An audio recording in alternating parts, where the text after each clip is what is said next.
I'm only on turn 8, but I wanted to give you a brief overview of what the UI looks like and how it functions with a controller here on the PlayStation 5 Pro.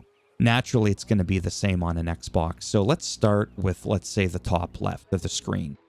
If I push right on the D-pad, this screen comes up. And then from here, I can use the up and down on the D-pad to select and close some of these if I want. I can also collapse all, as you can see with the square. I can look at nothing if I want to look at nothing. I'm going to close that. Let's go to the bottom left. If I tap L1, this will now come up. It's on none for lenses. I can very easily use the D-pad to the right and select settler. As you can see, that shows up. I can go to continent, or I can go back to none. At the bottom here, we have the hex grid. If you look closely, you could see those faint little lines between the hexes on the grid being gone. Now they're back. Resources being shown. Now they're gone. Okay. And then yields, which is off by default. Now you can see that. We can choose to hide or show the minimap, and then circle to close that. Now let's look at the top right of the screen. If we push up on the D-pad, this shows up. That's real exciting. If I push at the very top right, the 3 lines, that's for the options button.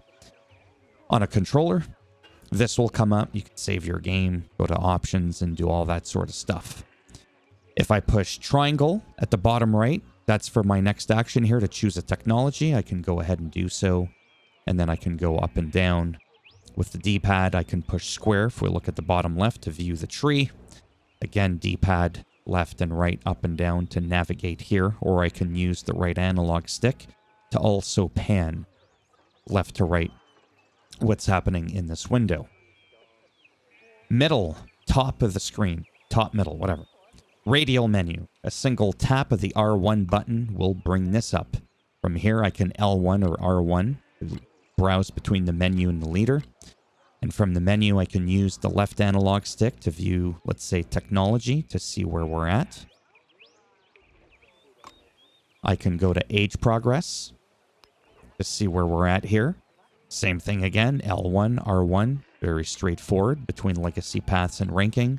L2, R2 to view between the culture, military, science, and economic, depending on how you want to progress. And if you want, you can hit the triangle, as you can see at the bottom left, to view further details on that, which will bring us the Civilopedia, in which you can just look for a bunch of stuff here fairly quickly. And that is pretty much it. The L2 and R2 buttons, if you will, the brake button, if you will zoom out, and the gas will zoom in. That's as far out as it goes. That's as far in as it goes. Left analog stick will be used to navigate from one hex to the next. The right analog stick is used to navigate around. I just hit the L2 there just to zoom out a little bit, move around. And in closing, I think I want to mention this here. If we go ahead and pause and go to options, and then we go to game, and we go to system, rather. Helps if I know where I'm going here. My goodness, it's under accessibility. We could go to configure. And from here, you can change what you want here. But it'll show you briefly everything here. Okay. And that is pretty much it.